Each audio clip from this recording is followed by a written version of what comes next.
অন্য এটা ওচৰতে নাতি দূৰত বুলি ক'ব লাগিব। খুব সুন্দৰকৈ বনাইছে চব। পেণ্ডেলটো এয়া সন্মুখ ভাগ। এতিয়া আমি ভিতৰলৈ গমন কৰিছোঁ। মনোৰম মনোৰম, খুব সুন্দৰ বনাইছে।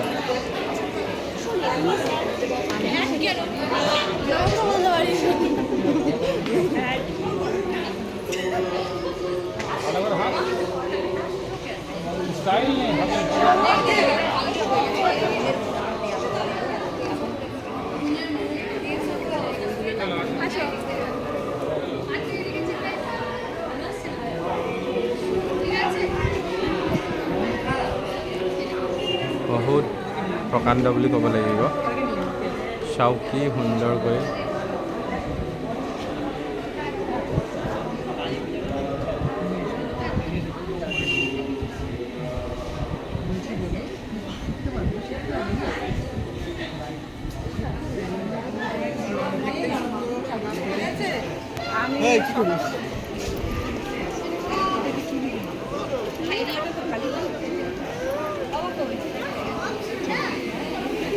সোমাই আজি লিংগত অলপ পানী অৰ্পণ কৰি লওঁ।